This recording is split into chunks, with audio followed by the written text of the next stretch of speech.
Welcome to our YouTube channel, and this is your slice of love for this week. I'm excited to tell you that we are up to December 26th of 2009. Okay, remember this channel goes back in time to when my husband and I were alive and we were capturing our love story day by day in a book. And because my husband passed away, we are relishing on all of those memories, and I'm sharing them with you because sometimes it's good to do that. Okay, so if you're at that moment where you need to share, go ahead, share it with me. All right. So December 26th, so clearly it's the day after Christmas, right? For those of you who celebrate Christmas. So it says, my love, here we go, December, almost at 2010. You can tell how silly I am about my marriage, my goodness. It says, all that has transpired since the July entry on this book, I can't believe it. I got a new job. I can finally say I have a normal life. No more 3 jobs for me.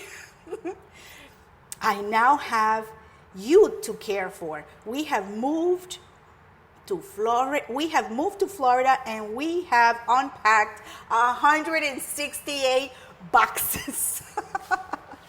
Where do we put all this stuff? Thank God it was a big apartment. We are now getting ready to usher in the new year 2010. Goodness, it sounds like a heavy number, 2010.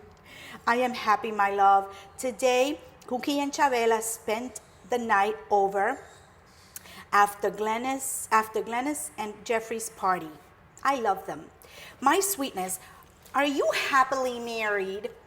This is what I used to say to him. I used to ask him all the time, are you happily married? You know, and he of course would say what this thing says here. I am so grateful for our life together.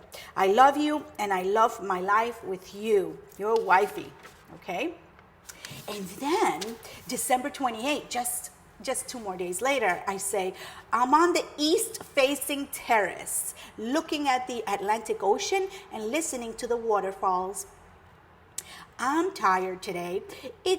It did not start that way. In fact, I got up early and started decorating our new home for the New Year's party. But in the middle of decking the halls, my phone rang. It was my mom. She decided not to move to Florida after all.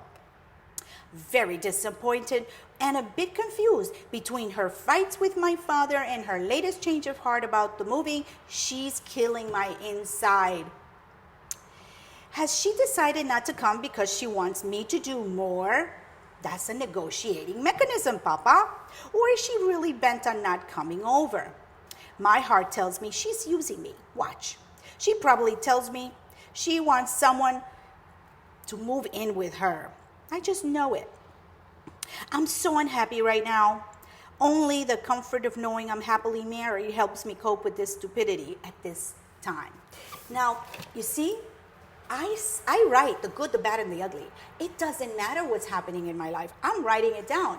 And that is critical. Now, going back, before my mom decided to move to Florida, she was vacillating. Whether she moves or doesn't move. She moves, doesn't move. Every single time that she would switch the channel and say, okay, I'm moving, I would make plans accordingly. And then that takes effort, time, and money.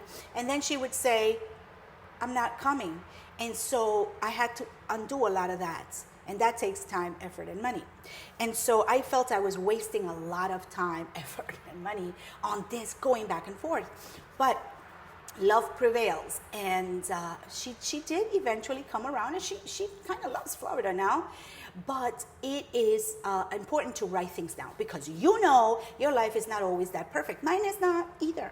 You know, I do, however, celebrate everything, the good and the bad, because this is our history. This is like a channel of time in place in your little body over here. A lot of things happen in between years, and you need to capture it, you know? Otherwise, you forget. And you know something else? That's how you're going to say the good old days were this and that way, because you have evidence. If you go by memory, the good old days seem always to be good, and you know that's not true. You know? So anyway, I am so grateful you're here. enjoying this very nice piece of love, this slice of love this week. But don't worry, next week I shall serve another slice and you will love it. Till then.